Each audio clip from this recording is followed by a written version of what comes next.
اللهم صل على محمد وآل محمد. اللهم صل على محمد وآل محمد. اللهم صل على محمد وآل محمد.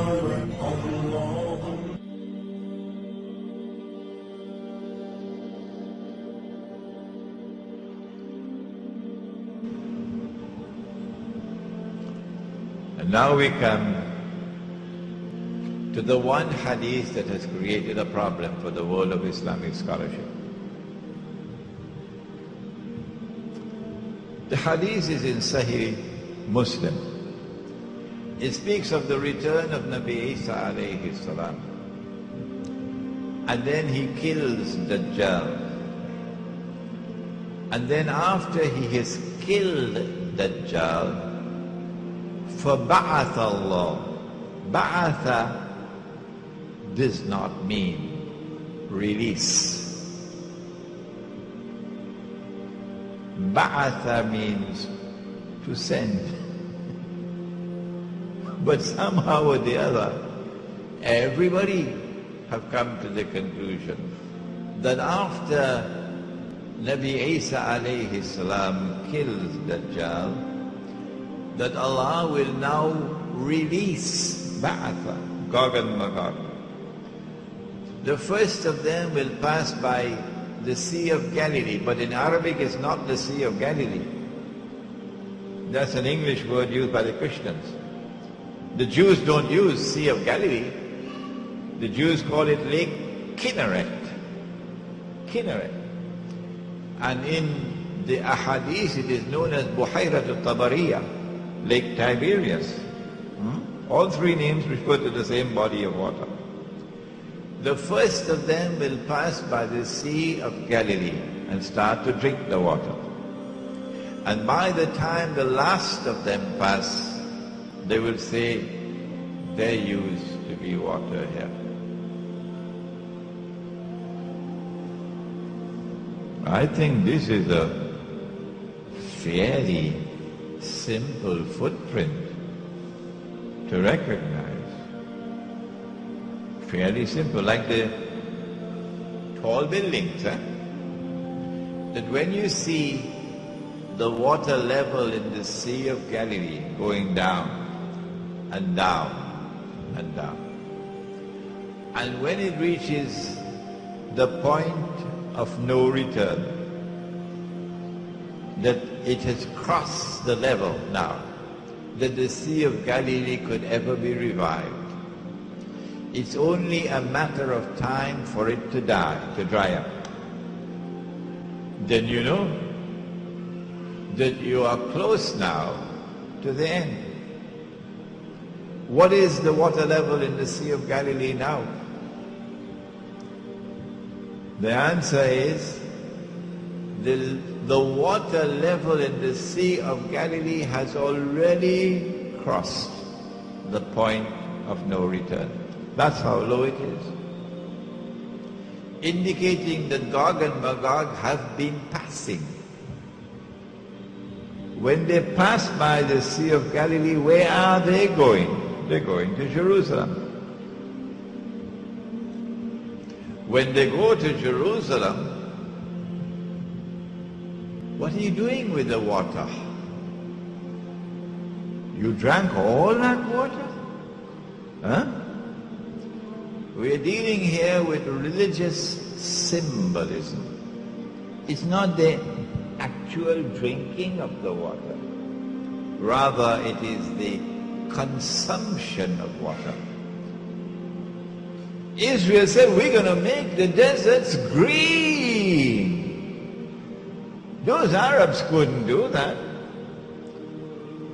They are dum-dums, the Arabs.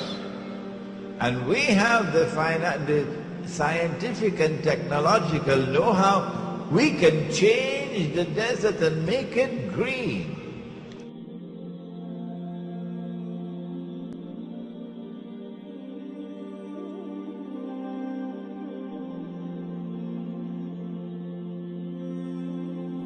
So when you see the water level in the Sea of Galilee going down lower and lower and lower and lower, you know that a lot of them have already passed.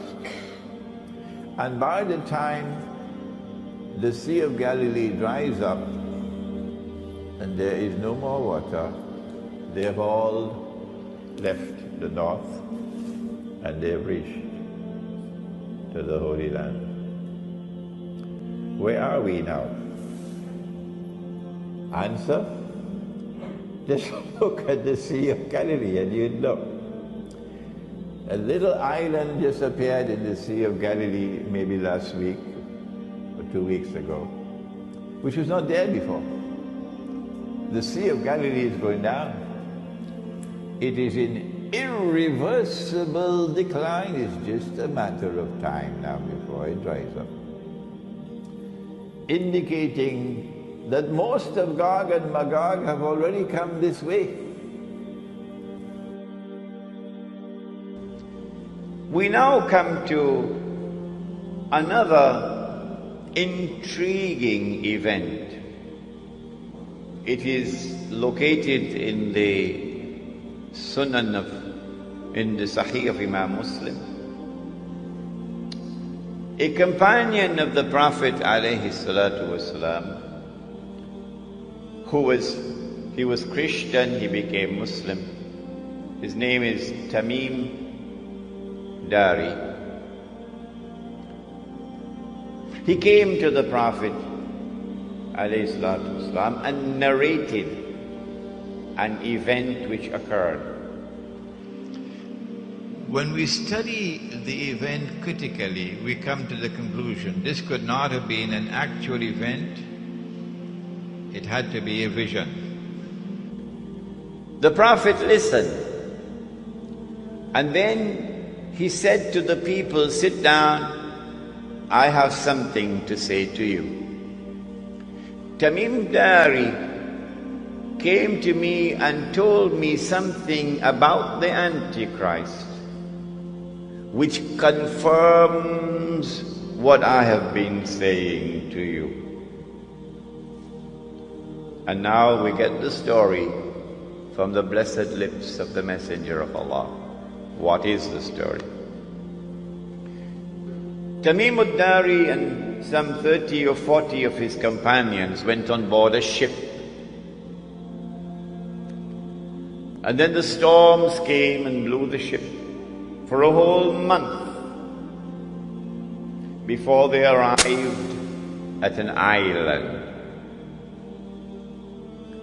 And when they got on shore, they got off the ship and they went on shore, they were confronted by a very hairy creature. Plenty hair, so much hair you could hardly tell which side is head and which side is tail. And then this creature spoke and said, "I am Jassasa." Jassasa, spy. Surah Al-Hujurat, وَلَا تَجَسَّسُوا, do not spy. So this is an island with a lot of people who excel in spying. And then Jassasa pointed to a monastery. There's someone waiting to see you there. And said, "There's someone waiting to see you," pointing to a monastery which is lying in ruins. So they rushed to the monastery. And there they found this young man, powerfully built, with curly hair, but there's no description about his eyes. His hands were chained to his neck, his feet were chained. And this man began to question Tamim ad-Dari and his companions. A number of very interesting questions. The man said to us, "Tell me about the palm trees of Baysan." Baysan is a city in Jordan. And he wanted to know whether there were palm trees planted in there or not. We said, what do you exactly want to know about Baysan in Jordan? He said, I ask you, are there more palm trees and have they be filled with dates or not yet? They said, yes, it is full of palm trees and full of dates, more than many other places in what we know. He said, soon its palm trees and dates will become scarce. Will no longer give fruits. Today, really, in Jordan, dates are scarce now. It used to be in history, abundance. He said, now explain to me about Buhayra Tabariya. They said, what do you want to know about it? He asked, is there any water left in the Sea of Galilee? He said, does it have water in it? They said, yes, there is lots of water. He said, soon its water is going to go away. It's not going to exist anymore. And truly today, the water has gone drier than before. And then he said, I am Dajjal. I am the Antichrist.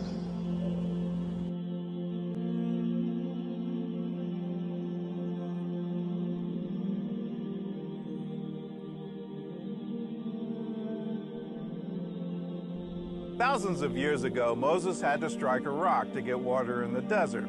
Well, today Israelis are taking a slightly different approach, using technology and creativity. In Israel, the main sources of drinking water are the Sea of Galilee and 2 underground aquifers. In 1953, Israel started building the National Water Carrier, a system of pipelines, canals, and reservoirs that carry water from the Sea of Galilee to the rest of Israel. For centuries, the Sea of Galilee has inspired believers the world over.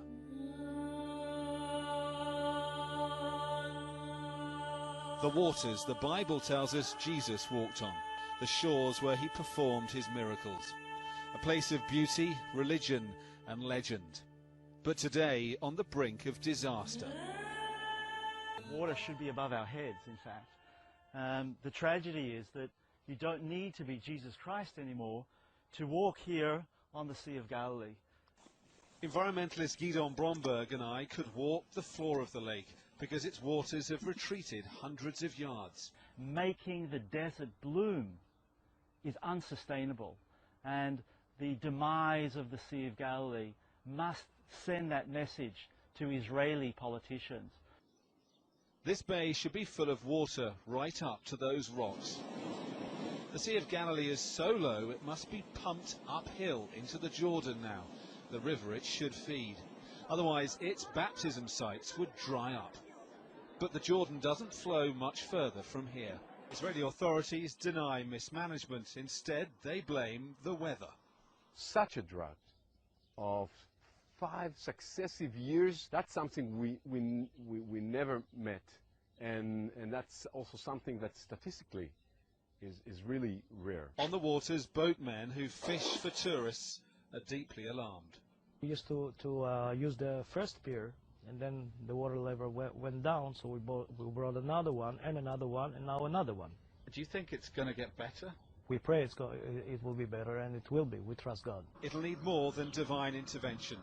Scientists say if the Sea of Galilee sinks another metre or 2, it could reach a point of no return, and this could be lost forever. The Sea of Galilee is dropping so fast that islands of earth are appearing. It could run out of water altogether in less than a year, and this is 1/3 of Israel's water supply. The Jordan River is drying up, barely a muddy stream in places. The farms along its banks dying without water. As the dry months of summer sweep through the Middle East, Israel is faced with its worst water crisis ever. The water level in Israel's 3 main water sources, the Sea of Galilee, the coastal aquifer, and the mountain aquifer, have now receded to the lowest levels in recorded history. In fact, the 3 sources have already dropped below the red line, the point at which Israel is supposed to stop pumping. Faced with increased consumption due to population growth, land development, and water commitments to Jordan and the Palestinians, Israel has no choice but to continue pumping from its water sources. Yet if Israel continues, water levels will soon drop under the black line, the point of no return, where continued pumping will cause severe, irreversible damage to Israel's water sources. Israel lies in the arid Middle East region. Population growth and dry winters have led to dangerous decline in the country's two main water sources. Lake Kinneret in North Israel is shrinking, while the underground water reserves are overused and partially contaminated. The biblical River Jordan, a rare freshwater resource in the Middle East. It forms the border between Israel and the West Bank and Jordan. At this bend, about 6 miles from Jericho, it's believed John the Baptist baptized Jesus of Nazareth. In the 60s, the water level of the Jordan River was actually where we're standing now. In wintertime, it was this high. Gidon Bromberg is Israel Director of EcoPeace Middle East, an environmental group. Badran Jabba surveys his destroyed crops. A field of cauliflowers and tomatoes, ruined. And it's not the result of a natural disaster. What happened here was man-made. Badran Jabba's fields lie right beneath the illegal Jewish settlement of Kiryat Arba. There doesn't appear to be any restrictions on water use here. A row of greenhouses where the settlers are growing crops. This is the Israeli water mains for the whole region. State-of-the-art and well-maintained. Across the road is the local connection for the Palestinians of Al-Baqa village. Rusty and with a smashed gauge. Only one house in the village has a water supply. It belongs to a cousin, and Badran has connected a pipe to it. The taps in Hamid Mohamni's home are there more as a sign of hope. There's been no water through them for 5 long months. The municipality does not give us water as they should. Water comes through our pipes twice a year. More than 300,000 Palestinians across the West Bank are not connected to a water network, according to Palestinian human rights groups. Since the 1967 occupation, all water resources are exclusively in Israeli hands. We receive maybe 2,000 cubic meters per day. It means that we need 7,000 to give the people to reach 70 to 80 liters per capita. Once you leave the West Bank and cross into Israel, the picture could hardly be more different. There's no shortage of water here. Israelis quite literally splash it around. And you'll hardly find a more striking example than this of how Israel squanders water. An ornamental fountain in a park, while Palestinians in the West Bank barely have enough water to drink and to wash. Amnesty says the settlers use 5 times as much water as the Palestinians in the West Bank. Back in the West Bank, the settlement of Har Sinai is expanding across the fence from Radi Sultan's fields. There's no shortage of water here. Today, Palestinians have access to roughly 90 liters of water per day per capita, while Israelis have access to 284. Palestinians say this disbalance results from the Israeli Water Corporation often cutting off their water supply and Israel denying them permits to dig wells. They say that Mekorot maintains a strict quota on their water usage while pumping unlimited amounts both for Israelis and for Jewish settlers in the West Bank. This is the most significant source of surface fresh water that we have. For this region where we're talking about Israel, Palestine and Jordan, this is it. Israel pumps water out of this lake into what is called the national water carrier, bringing water from this part of the country, the northern area where we have most of the rainfall, to the very dry south. Munther, a water engineer, talked to us in Wadi Fukin, a Palestinian village surrounded by Israeli settlements. Water to us Palestinians, it's pumped by Israel, by the government of Israel. And the government of Israel is giving us less than 1/5 of what he's giving to his population. Cut off from the Sea of Galilee and the Jordan River, the Palestinians' only freshwater sources are groundwater and what they buy from Israel. Israelis use 3 to 4 times as much water as Palestinians, while Americans use 8 times as much. Across the border in Jordan, people share the same watershed and the same scarcity. This place was in this, what we see in this picture.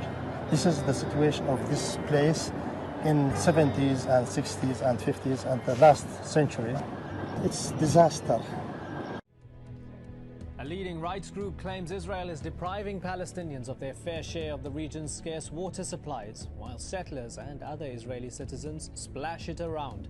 With the tap all but closed for residents of the West Bank and Gaza. Some areas in the West Bank have had no water for the past 40 days, while the Israeli water company Mekrot has diverted their share to illegal Israeli settlements. Israel has announced that it has turned off taps to the Palestinian communities in the occupied West Bank, effectively leaving tens of thousands of Palestinians without any water supplies. Currently, water lines are empty in Jenin, several villages in Nablus, in addition to the city of Salfit and its surrounding villages. Israel has complete control over the region's water resources. It prevents Palestinians from digging wells and other methods to invest underwater sources. Palestinians are only allowed to dig wells with a specific depth in specific areas. They control everything regarding water. According to Amnesty International, nearly 200,000 Palestinians in the West Bank do not have access to running water. Gaza, which lies between the arms of the Mediterranean, is now a crisis water area. Most of the families in the Gaza Strip do not have access to water, both drinking and running. However, the people would now dig in the ground for any water if it works for them. We have nothing.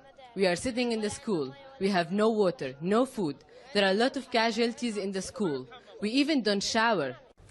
Now, Israel's national water company has cut off supplies to tens of thousands of Palestinians living in the occupied West Bank. Mekrot has decided to close the valves which supply major areas of the northern West Bank. The city of Salfit and surrounding villages, including Jenin, have been affected.